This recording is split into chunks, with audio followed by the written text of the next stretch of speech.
Welcome to Your California Life. I'm host Aubrey Aquino. Hello Tuesday. We appreciate you tuning in to YCL. We hope your morning is off to a good start. The first steps in overcoming the many hurdles related to substance abuse recovery include receiving the right help to get on the right path. First Steps Recovery is helping people get on that road to recovery with their drug and alcohol treatment program. Founder and CEO Josh Beauchene is here to explain more on the First Steps Recovery program. Hi, Josh. Good morning. How are you doing? We're doing well. We appreciate you joining us today. Tell us about First Steps Recovery and how it was founded. Well, First Steps Recovery, we founded it in 2014, primarily due to the lack of high-end treatment in Central Valley. And so I grew up in Tulare and had several friends in Fresno area that had called me and said, hey, I knew you're specializing in addiction as a therapist, and we don't have any high-quality treatment up here at that point. And so that's kind of where we said, hey, let's create something up there so that people don't have to leave the valley in order to really receive high quality treatment for substance use. All right, so you saw the need. Now, what have been the long-term impacts of the pandemic on substance use disorder? Well, substance use disorder at its height, when it's really active in a person's life, is fueled by isolation. And so typically, people start dabbling in substance use with partying and being social, but as it really turns into a full-blown addiction, people begin to isolate and withdraw and start using chemicals as a solution for numbing their pain alone. And so in the pandemic, where the prescription was to really withdraw from social interactions, what we saw is a significant increase in substance use disorder at all ages. And so it's been pretty significant. For our program, it's definitely been really busy, unfortunately. Are there any trends in particular that you're seeing with females and increases in substance use? Yeah, so it's really interesting that we're following up the segment about females really trying to provide affordable housing, because what we're seeing in the addiction treatment space is that over the last 20 years, about 20 years ago, the alcohol industry began to target females specifically as a client or a potential client to use more alcohol. Prior to that, it just wasn't as socially acceptable for females to engage in using alcohol out socially. And so after 20 years and combined with this pandemic, what we've seen is the fruition of a lot more females coming in for treatment, because what happens in the female's 40s is they begin to metabolize alcohol differently. In fact, 2 drinks of alcohol a week, just 2 drinks a week, increases a female's chance of breast cancer by 15%.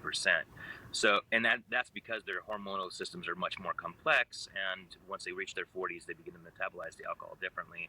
And so what we're seeing now, after 20 years of marketing heavily from the alcohol industry to them, we're seeing a significant increase in our female population post 40 coming in for addiction treatment.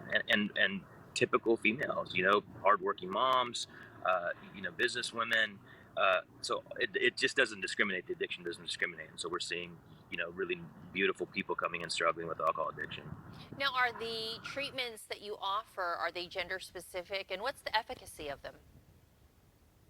Yeah, so we've chosen to really specialize in having gender specific treatment. And so women and men are, programmed in all their group therapies and their living environment all separately. We have curriculum that is designed specifically for females and specifically for men.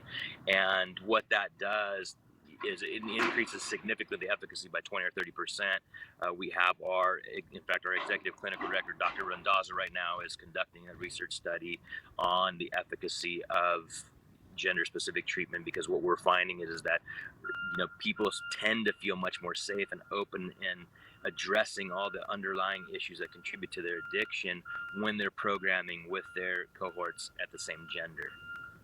And can you tell us about abstinence versus harm reduction, those models that you use in your treatment?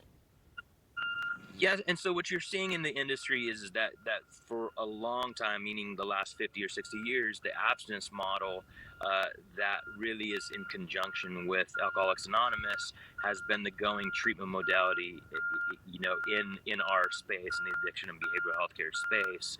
And now what we're beginning to see, specifically on the medical end, is what's called a harm reduction model. So abstinence is where you completely abstain from any use of any chemical as a solution for dealing with your pain or just in general social interactions, whereas a harm reduction model is designed to reduce the frequency of your use but not necessarily abstain from it completely. All right. And what do you see for the coming year when it comes to recovery, first steps, addiction? Well, what we're seeing is that a lot more people are beginning to reach out for help and support, and so because in the Silicon Valley specifically, and I think general society, it's been kind of a perception that being struggling with addiction or struggling with substance use disorder is naughty. And I think what we're seeing now, and so there's been a lot of shame wrapped up in that, and you want to keep it a secret and not disclose it. And what we're seeing now is that socially we're getting more and more open in the Central Valley, to we're moving to a place of being more open with, hey, that's a normal medical struggle, just like having diabetes is a struggle, just like having heart problems is a struggle, having substance use disorder issues is a struggle as well. And so we're seeing more people reaching out for help and support. One of the things that First Steps really kind of sets us apart, again, aside from gender-specific programming, is that we take phone calls from everyone in the community. We offer a lot of free support groups to help people even look at whether their loved one or they themselves have a struggle with substance use disorder, and we can kind of help triage them whether they come to our program or not.